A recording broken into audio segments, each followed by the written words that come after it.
con Cittadella e siamo qui con il nostro Luigi Giappone.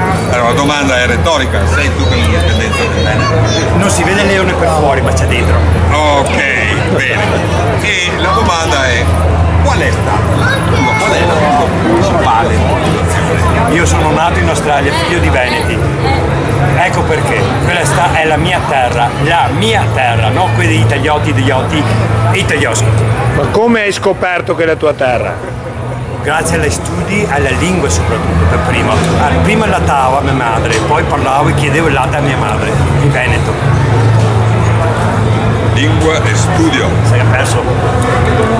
Lei ti scrivi dopo?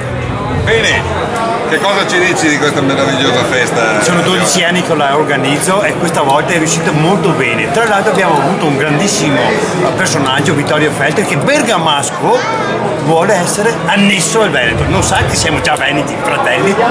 Lo sa, l'ha detto. Lui ha chiesto di avere la cittadinanza di Cittadella. Vediamo che si faccia meritare. Faremo il cantone. Vabbè, facciamo il cantone.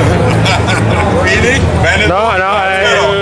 Piano. Che San Marco sia contento. Vogliamo sapere un'altra cosa. Che Veneto? Ci dica. Qual è l'altra domanda? Ah, sì. E com'è il Veneto che vorresti, dai? È un cielo azzurro con la terra verde. No, quello è il Veneto per le gnocche. Allora adesso vogliamo il Veneto serio. Il Veneto per le gnocche ce lo dici dopo. Che parte la gnocca sia poco seria? Se non c'è la gnocca, la seconda creatura creata da Dio, dove cacchio si potrà andare? Dai, Ok, cielo azzurro. No, cielo azzurro. Cielo azzurro, pianura verde, l'aria è respirabile, l'acqua azzurra e il vento che soffia sulle nostre vele.